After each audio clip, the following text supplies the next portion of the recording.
Assalamualaikum Konco Web TV. Jumpa kembali bersama Nana pada tayangan spesial edisi Ramadan dalam program Mencari Ustadz. Kali ini tim telah berada di Pondok Pesantren dan SMP Tahasus Al-Quran Sirojul Syuhada Tambi Kejajar yang akan menyambangi Kiai Ahmad Faid Syuhada dengan topik seputar memenuhi hak jenazah. Saksikan hingga akhir ya Konco. Semoga bermanfaat dan selamat menunaikan ibadah di bulan suci Ramadan.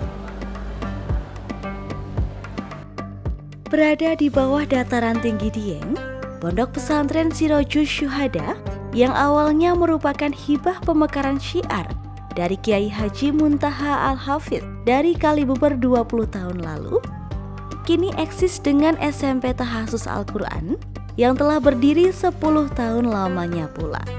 Berlokasi tepat di tikungan kanan jalan menuju tanjakan ke Desa Tambi Kejajar, SMP Tahasus Al-Quran ini memiliki 140 siswa serta 190 santri putra dan putri di Pondok Pesantren Sirojul Syuhadanya.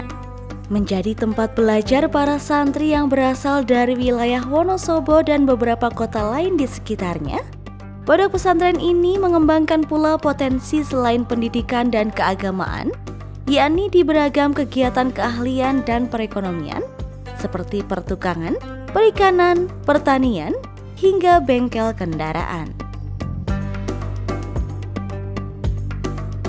Assalamualaikum warahmatullahi wabarakatuh. Terima kasih Mbak. Ketika ada orang di sekitar kita meninggal, maka jenazahnya itu mempunyai hak yang memang harus dilaksanakan atau dilakukan oleh orang yang hidup. Di antaranya ada hak yang sifatnya itu wajib, ada yang sifatnya wajib kifayah, ada yang sifatnya itu adalah sunnah. Yang wajib ain seperti wasiat mayit, seperti biaya untuk merawat mayit, atau mungkin dainun fidimah atau hutang yang memang ada pada mayit.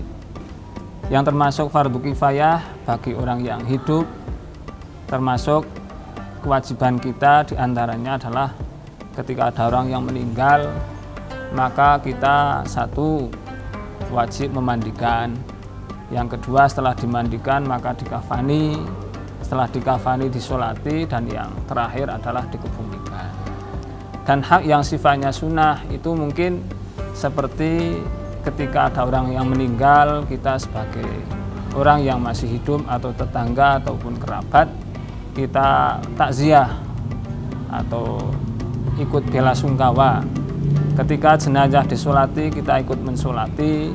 Ketika jenazah dikebumikan, kita ikut mengiringi jenazah ke kuburan atau ke makam.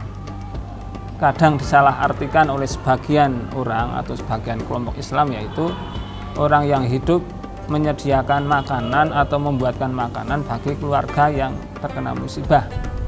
Padahal hal tersebut termasuk sunnah yang mana Nabi pernah mengatakan, pernah bersabda dalam hadis yang diriwayatkan oleh sahabat Abdullah bin Ja'far, yaitu isna'u ala Ja'far ta'aman, kalian buatkanlah kepada keluarga Ja'far bin Abi Thalib membuat makanan untuk dihidangkan.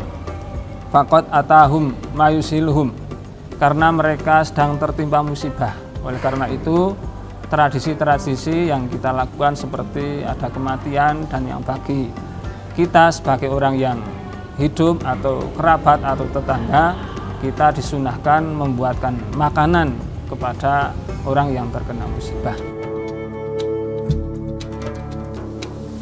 Sebetulnya ketika ada orang yang meninggal dan kita yang hidup itu menangisi atau menangis sehingga air mata kita menetes di tubuh jenazah, sebetulnya itu tidak ada larangan. Sebetulnya itu tidak ada larangan. Karena